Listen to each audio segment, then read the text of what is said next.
What if I told you that Amazon's warehouses weren't designed to exploit workers, but to study them?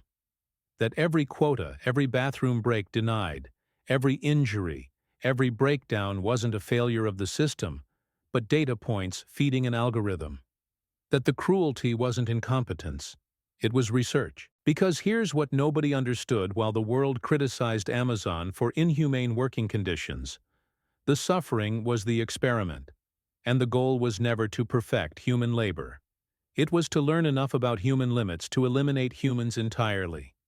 If you want stories that reveal what's hidden beneath the surface, subscribe to the channel, hit the bell, and leave a like to help us reach 1,000,000 subscribers.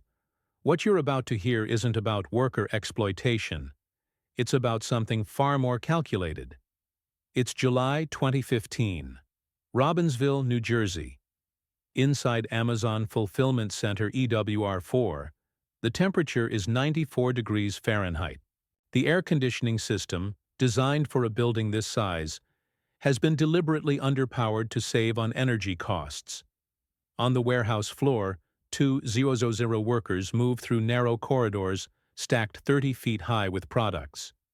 They wear scanners on their wrists that vibrate when they're moving too slowly. Every item picked, every step taken, every second of pause is tracked by sensors embedded throughout the building. A 52-year-old woman named Patricia collapses near aisle K17. Heat exhaustion.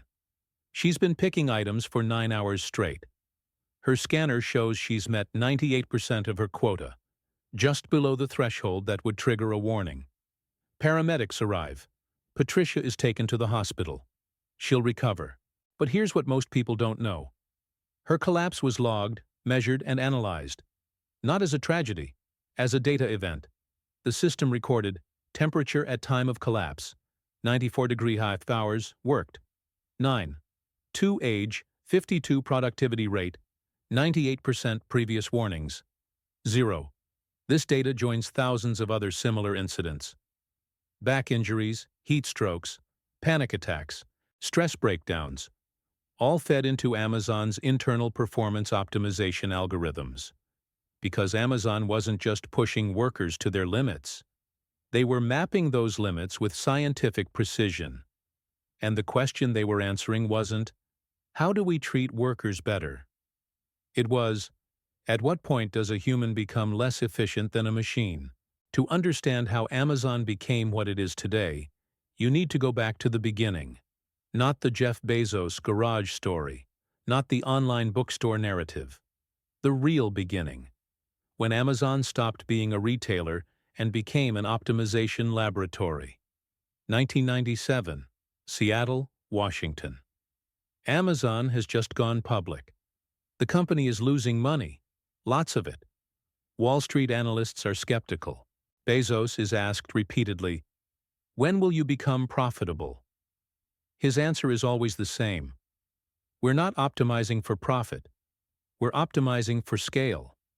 But what he doesn't say, what becomes clear only years later through leaked internal documents, is what scale actually means.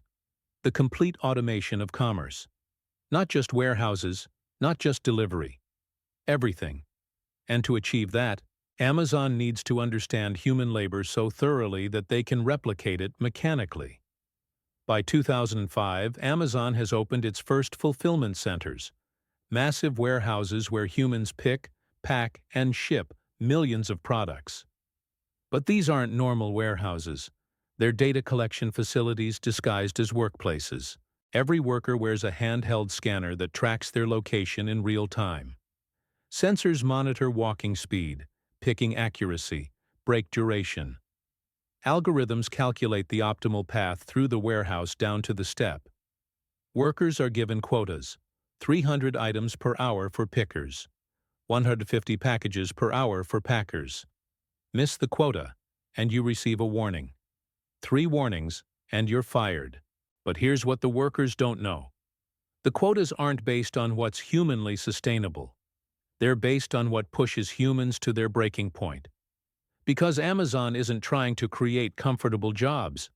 They're trying to answer a scientific question. How much can a human body endure before it fails? 2011. A warehouse in Allentown, Pennsylvania. It's summer. Temperatures inside the facility exceed 100 degrees Celsius. Workers are collapsing from heat exhaustion, some at a rate of one every few days. Amazon's response isn't to install better air conditioning. They station ambulances outside the building. Let that sink in. Rather than fix the environment, they prepare for the inevitable casualties. Local newspapers pick up the story. There's brief outrage. Amazon promises to improve conditions. But internal emails obtained years later through litigation reveal something chilling. Amazon's operations team conducted a cost-benefit analysis comparing the expense of better climate control versus the medical and legal costs of worker injuries. The conclusion: injuries were cheaper, not just financially cheaper, but data-rich. Every heat stroke provided metrics on human thermal tolerance. Every collapse refined the algorithm modeling human endurance thresholds. By 2012, Amazon introduces something new: robotic fulfillment systems. The Kiva robots, later renamed Amazon Robotics, can move entire shelving units to workers, eliminating the need for humans to walk miles through the warehouse. The media celebrates this as innovation. Safer working conditions, less physical strain. But workers on the floor experience something different. The quotas increase. Because now that robots bring the products to humans, humans are expected to pick faster. The walking time is eliminated, so the algorithm compensates by increasing pick rates. 300 items per hour becomes 400, then 450. It's not about making work easier. It's about removing every variable except human hand speed. The robots weren't meant to help humans. They were meant to isolate the human element so it could be measured, optimized, and eventually eliminated. 2015. Internal memo from Amazon's Fulfillment Optimization Team. Current data suggests human picking accuracy plateaus at 99.2% even under optimal conditions. Robotic systems currently achieve 99.7% accuracy. Cost parity projected for 2025. Recommend continued workforce pressure testing to establish maximum sustainable human output before full automation deployment. Translation: keep pushing workers until machines become cheaper. The suffering wasn't a bug. It was a timetable. Now we arrive at the most disturbing period, 2017 to 2020, because this is when Amazon's experiment reaches its conclusion, and the human cost becomes undeniable. 2018, Staten Island, New York. At Fulfillment Center JFK-8, injury rates are skyrocketing. According to leaked OSHA reports, the facility has a serious injury rate 3 times higher than the warehouse industry average. Workers report repetitive strain injuries from picking 400-plus items per hour, back injuries from lifting without adequate recovery time, mental breakdowns from constant surveillance and pressure, injuries from being forced to work through pain to avoid warnings.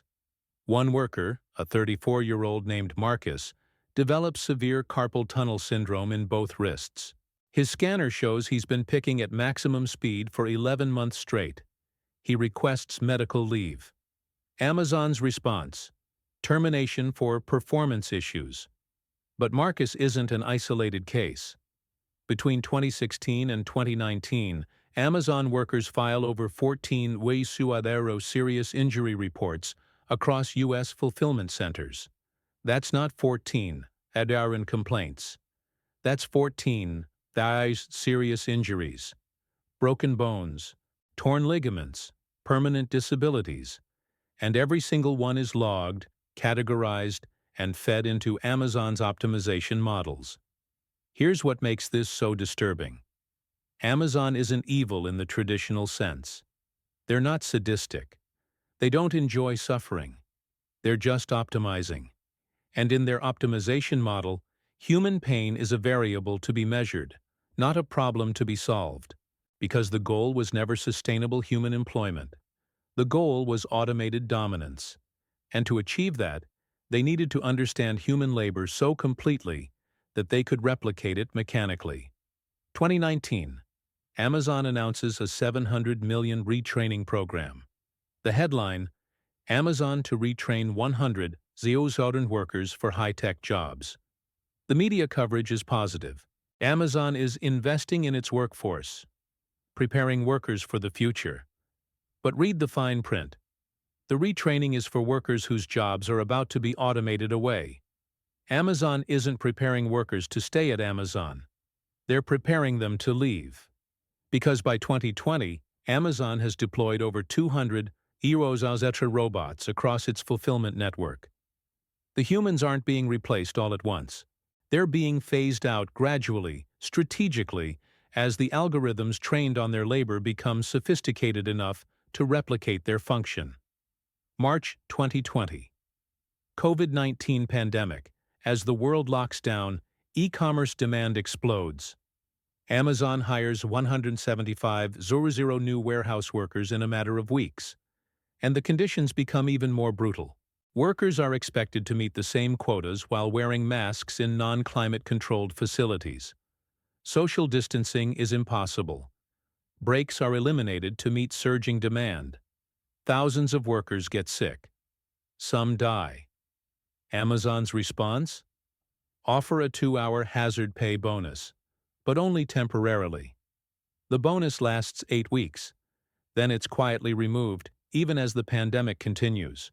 But here's what investigators later discover. During those same months, Amazon's net profit increased by 84%.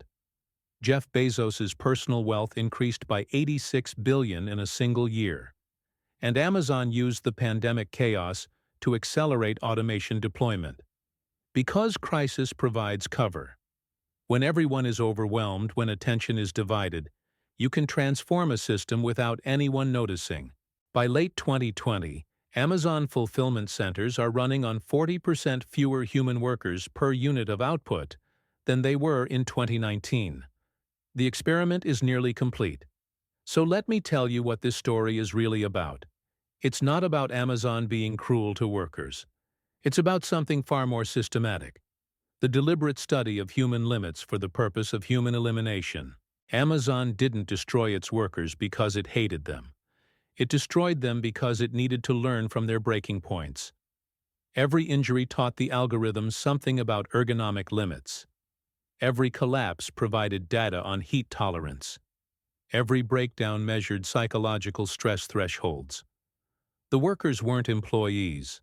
They were beta testers, testing the boundaries of what humans can endure before machines become more cost-effective.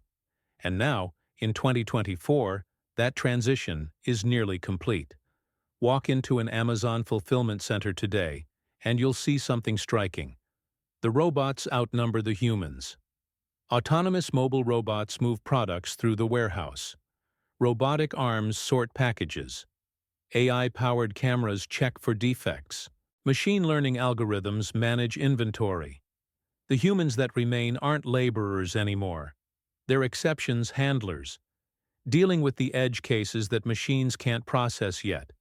And every year, there are fewer edge cases. Every year, fewer humans are needed. By 2030, Amazon estimates it will need 60% fewer human warehouse workers than it does today. That's not speculation. That's from their own internal projections. The experiment worked. They mapped the limits. They built the machines. They're executing the transition. And here's the question nobody wants to ask. Was it worth it? Because the human cost is undeniable. Tens of thousands injured.